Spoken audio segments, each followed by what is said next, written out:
Las cápsulas de esto también es política, con Mario Girón y Miguel Rodríguez.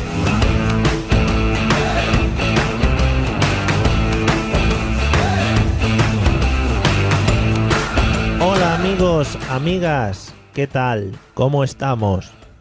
Por si el sonido llega mal, pues yo lo digo despacio para que la gente me entienda, o si nos escuchan de otros países en inglés. Y si lo dices muy despacio no se entienden. Hola a todos. Así. Bueno, vamos a ir... Es una cápsula, así que no vamos a hablar de eso porque se nos podría alargar bastante. La culpa es tú. La culpa es yo. Venimos con nuestras cápsulas de información y de cultura para que todos vosotros pues podáis este viernes, por ejemplo, hablar en las reuniones familiares de estas mierdas que no sabéis, pero que a partir de ahora vais a empezar a conocer. Y hoy vamos a hablar algo de nuestro amigo Donald. Hombre, por favor, Donald, nuestro gurú. Llevamos mucho tiempo ya sin nombrarle directamente. Estamos haciendo un esfuerzo para no hacer todos los capítulos de Donald muy serio. Sí. ¿Se te está ampliando lo que es el diario de Donald Trump? Bueno, no, el siguiente va a necesitar un episodio ampliado o algo. Ya veremos. Bueno, ¿qué ha pasado hoy? Bueno, pues la última noticia tras la reunión entre Estados Unidos y... Bueno, entre Donald Trump y Angela Merkel. Que muy tensito había ahí, ¿eh? Muy rica. Tensión sexual no resuelta, podríamos decir. Lo que no sé por parte de quién hacia quién. Ya. Y no quiero saberlo tampoco. Sí, si no lo habéis visto, recomendamos cuando se encuentran en la Casa Blanca, que es en el despacho Oval, concretamente, que están sentados en las sillas. Bueno, una relación muy íntima. Mucha tensión. Mucha. Bueno, pues básicamente la noticia o el titular que yo he rescatado para esta cápsula es que Donald Trump, cuando ya se fue Angela Merkel, es decir, no se lo dijo delante. Hombre, porque se acojona. Hombre, es que delante de Angela te cuadras como vamos. Bueno, delante de Angela dijo que ellos estaban muy comprometidos con la OTAN, había que ver lo del gasto y tal. Pero según se fue, Donald Trump puso 2 tweets, en los cuales vino a decir que Alemania le debía un montón de pasta a la OTAN y a Estados Unidos. Claro. Mientras Angela estaba en el avión cuando aterrizó y se lo dijeron, creo yo que quemó algo. Pero no dijo nada porque Angela es así. Dijo a sus ministros, atacad. Sí. Bueno, salió la ministra de Defensa a decir que tontería era esa. Bueno, entonces la cuestión es que mucha gente a raíz de eso, bueno, mucha gente, 3 personas, me preguntaron que cómo se financiaba la OTAN. Entonces, bueno, vamos a hacer una cápsula y hablamos un poco introducción a la OTAN. Ok. Porque además es algo a lo que pertenecemos. Primero de OTAN. De lo que una de dos, o estás a favor o estás en contra.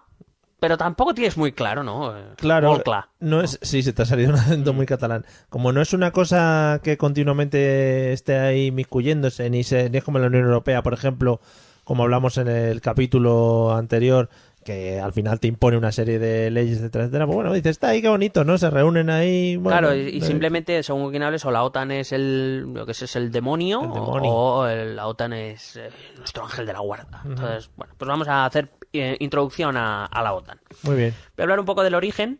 Básicamente es al acabar la Segunda Guerra Mundial, en Europa quedaron 2 frentes, el de la Unión Soviética y el del resto de los países europeos occidentales, que básicamente estaban destrozados por la guerra. Sí. Claro. Y además, pues eso, al acabar la guerra, en 1947, las tropas canadienses y estadounidenses se volvieron a su país, la mayor parte de ellos, como parece lógico. Ahí os quedáis, chavales, se fueron haciendo el Michael Jackson, además. Claro. Entonces, salvo el pequeño contingente de Berlín, que estaba ya dividida, y bueno, algunas tropas más, la mayor parte de tropas estadounidenses y canadienses se fueron. Así que, pues, los países europeos occidentales se quedaron mirando así los unos a los otros, ¿no? Diciendo, ¿y si a este le da aquí por liarnos la parda, qué hacemos? Claro. Así se cuenta la historia de la OTAN, ¿eh? Bueno, pues resulta que efectivamente la Unión Soviética empezó una política, digamos, expansionista. Varios países vieron amenazada su soberanía, como Noruega, Grecia, como Turquía, como Checoslovaquia, que por aquel entonces eran uno.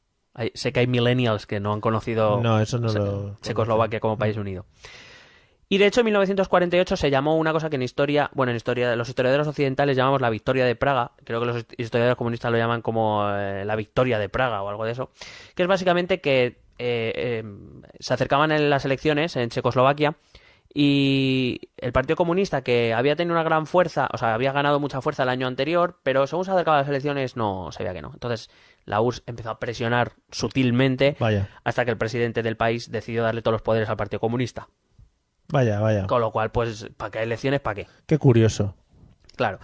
Entonces Estados Unidos dijo, HAL. Bueno, dirían what the fuck, ¿no? Bueno, lo mismo decían HAL. Hostia, igual, claro, de ahí salió chiquito luego. Claro. Y aparte también es la época del bloqueo de Berlín, donde bueno empieza la tensión en Berlín y se cierran las fronteras entre la zona aliada y la zona soviética. O sea, digamos que... El caso es que ante esta amenaza, en 1948 en Europa se firma el Tratado de Bruselas, por el cual se crea lo que se llama la Unión Europea Occidental. No tiene nada que ver con nuestra Unión Europea actual, sino que es una alianza militar compuesta por Francia, Bélgica, Luxemburgo, Países Bajos y Reino Unido. Pero claro, estos 5 países se seguían mirando los unos a los otros diciendo, sí, somos 5 países unidos y como venga este nos da por todos los lados. Y entonces dijeron, bueno, pues lo abrimos a otros estados europeos y llamamos a los americanos, claro, a los norteamericanos y a los canadienses. Sí, está pasando ahora en Eurovisión, que ya dejan entrar a otros países. No, hombre, ha venido a Australia porque si no, no hacemos nada. Claro. Total, que el 4 de abril de 1949 se firma el Tratado de Washington, por el cual se crea la OTAN, la Organización del Tratado del Atlántico Norte. Dicho tratado se basa en el artículo 51 de la Carta de Naciones Unidas, que dice que ninguno de sus artículos menoscaba el derecho de cualquier Estado a la legítima defensa hasta que el Consejo de Seguridad de Naciones Unidas decida las medidas que haya que tomar. De hecho, al principio Estados Unidos no quería la OTAN.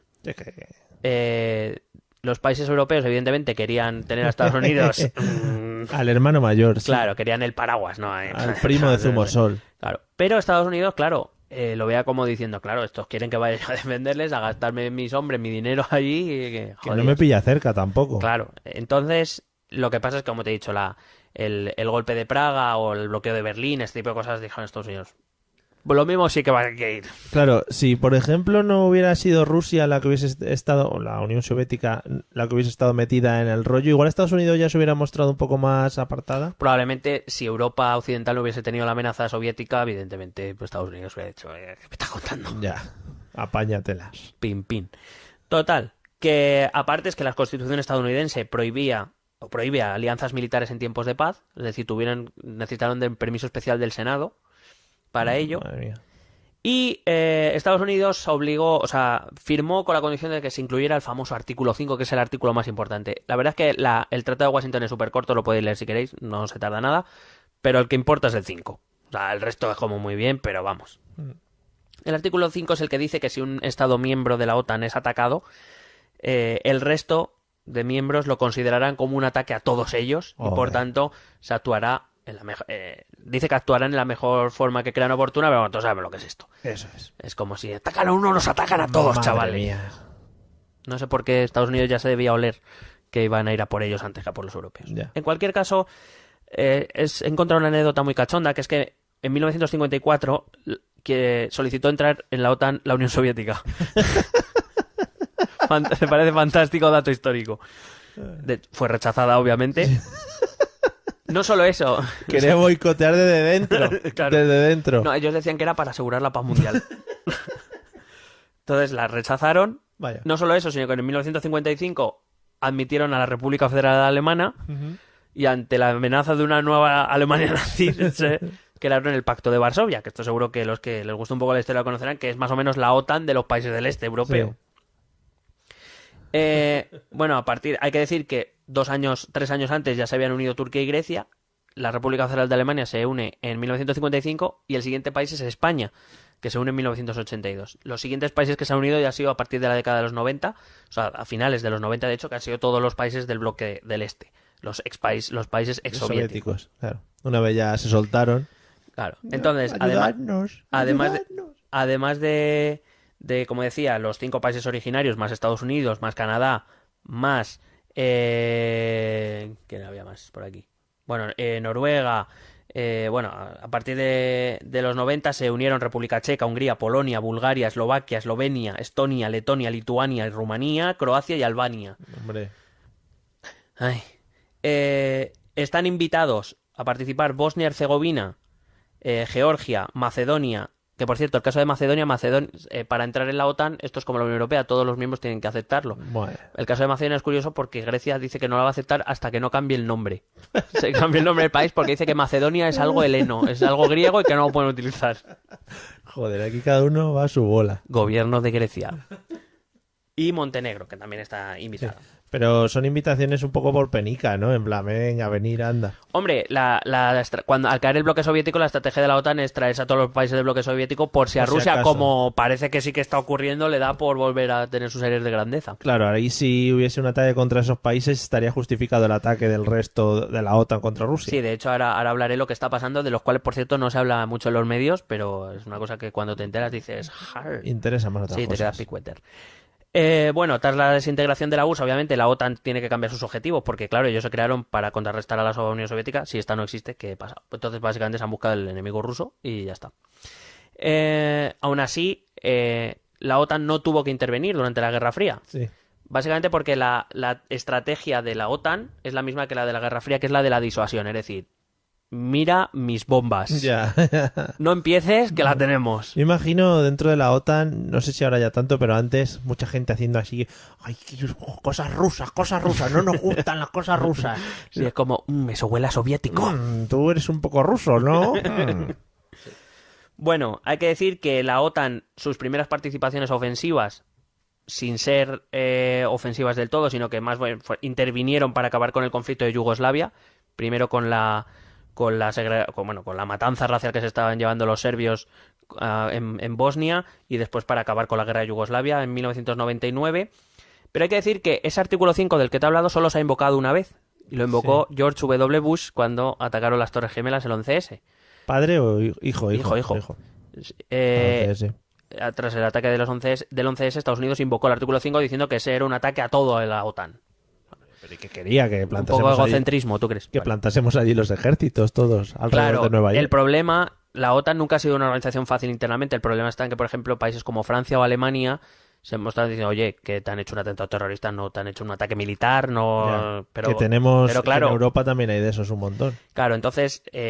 Y supongo que el hecho de invocar este artículo llevará luego una burocracia interna de movimiento o directamente ya tienes que... Depende, no. Tienen unos protocolos preparados para reunirse, y algunos, incluso ahora hablaré muy rápidamente, tienen tropas preparadas para actuar en el momento que sea necesario. Vale. Hay que decir que la OTAN intervino en Afganistán, o sea, después del 11S se invadió primero Afganistán. La OTAN solo intervino cuando recibió una petición de la ONU. Uh-huh.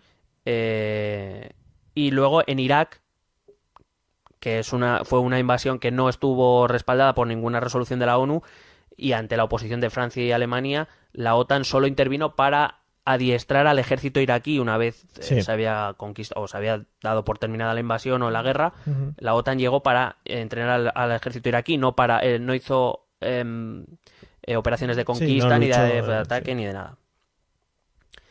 Hay que decir algunos datos curiosos que he traído. Hay que decir que, por ejemplo, Suecia y Finlandia participan en la OTAN, pero no son miembros de la OTAN, porque no quieren ser miembros de la OTAN porque tienen cierto miedito a que Rusia no le guste. Vaya, siempre han vivido muy, muy tranquilos, ¿no? Esos países tampoco... No, hombre, Finlandia tiene una larga tradición de presión rusa, muy larga. Vale. Y hay que decir que la OTAN, por ejemplo, ha hecho algunas operaciones con Colombia, con el ejército colombiano, porque, sobre todo en la zona del Medio Oriente, relacionado con temas de narcotráfico. Hombre, porque Colombia, por lo visto, su ejército tiene algo de experiencia. Malparido. Hijo de puta. Bueno, hay que decir, como te he dicho, la OTAN tiene siempre un contingente en activo, que varía, dependiendo del momento. Tiene 4 flotas listas, siempre para actuar en cuanto se le ordene. Y tiene un sistema integrado de defensa aérea. Hay que decir... ese sistema integrado se compone de las fuerzas aéreas de los distintos países y de los famosos escudos antimisiles. Sí. Es decir, tiene misiles por si hay algún ataque aéreo, los lanza. De hecho, Turquía, por ejemplo, es un escudo aéreo, y en Europa hay varios escudos aéreos. Luego, cuando... Hay que decir que, por ejemplo, países como Albania, Estonia, Letonia, Lituania y Eslovenia no tienen una fuerza de aviación. La OTAN es la que se encarga de defender su espacio aéreo. O sea, siempre hay una fuerza aérea militar de la OTAN en sus espacios aéreos. Cuando la OTAN decide llevar a cabo una operación, solicita tropas y equipamiento a los distintos estados para ponerlos bajo sus mandos. Es decir, no es un ejército de la OTAN, sino que son fuerzas de los países que las ponen al mando de la OTAN. La OTAN se financia de 2 maneras, directamente o indirectamente. Indirectamente es la parte más fuerte. es verdad que se está hablando mucho a raíz de esto de Trump, de que la financiación del presupuesto de la OTAN, en realidad esa es la parte más pequeña. La más grande es que, claro, indirectamente cada estado tiene a la disposición de la OTAN sus soldados, su equipamiento, sus carros, sus aviones, etcétera. Y como digo, luego es verdad que tiene un presupuesto basado en el PIB. Ese presupuesto me parece que está en torno a los 3.200 millones de dólares, de los cuales Estados Unidos pone 700. Y esto que se habla del objetivo del 2%, que insiste mucho Estados Unidos, hay que decir que lo que yo lo único que he encontrado al respecto es que ese objetivo del 2% es para 2024. Que en 2024 todos los Estados miembros tienen que aportar el 2% de su PIB. Ahora mismo la mayoría de países europeos, por ejemplo, están en torno al 1 o 1,2%. En principio de aquí a 7 años deberían aumentarlo, aunque por cierto algún ministro alemán ha dicho que bueno, vamos a verlo eso. Hay que decir que a la OTAN solo pueden entrar estados europeos y siempre y cuando todos los miembros de la OTAN ya en activo lo acepten. El gran fracaso de la OTAN ha sido Libia. Entró en una operación aérea en Libia y Libia es un estado fallido donde ahora mismo no gobierna nadie. El ISIS también se pasea por ahí. Perdón, Al-Qaeda se pasea por ahí. O el ISIS, no sé. Bueno. Pero al final, ya para acabar, te traigo esto, que es lo que ha ocurrido en los últimos días, de lo cual me acabo de enterar, perdón, que me he ido un poco. Mola, porque te has empezado a ir del micro y digo, bueno, pues no sé. Pero se te ha oído irte. Bueno, pues son noticias que no llegan a nuestro, o por lo menos yo no he leído en nuestro medio de comunicación, desde luego no en las primeras noticias, es algo que no sabemos, pero sí creo que está bien traerlas y ser conscientes de lo que está pasando. El pasado 18 de marzo, fuerzas británicas llegaron a Estonia, donde se prevé que la OTAN alcance unos 1.200 efectivos en las próximas semanas y están situados a 200 kilómetros de la frontera con Rusia. Por lo visto este movimiento es porque Rusia está haciendo movimientos de tropa a lo largo de su frontera. Ya. Esto es como un poco como el ajedrez, ¿eh? Vas colocando las piezas. El Risk. El Risk. Bueno, el pasado 17 de marzo, un día antes, 4 buques de guerra entraron y atracaron en Odessa, que es un puerto de Ucrania. Recuerdo el conflicto de Ucrania. Como haciéndose los longis, ¿no? No, el longis no, entraron allí, punto. Con banderitas. Esos 4 buques de guerra pertenecen a Polonia, Alemania, Turquía y a España. ¡Vamos! Tenemos un Dragamina, se llama. Estamos dentro. Se llama el ESPS Duero. Vamos, soy español, ¿a qué quieres que te gane? A buques, ahí los tienes. Hay que decir, por ejemplo, que Ucrania, una de las cosas que una de las razones que inició el conflicto de Rusia y Ucrania es que Ucrania quiere entrar en la OTAN. Y a Rusia no le hace ni puñetera gracia. Pues ya verás, vas a entrar por la puerta grande. Más noticias. Hace una semana tropas británicas hicieron ejercicios militares en Noruega, en una región que limita con Rusia. Bueno, estiramientos y esas cosas, ejercicios matutinos. Hace un mes Estados Unidos movilizó unos 50 vehículos militares en Eslovenia.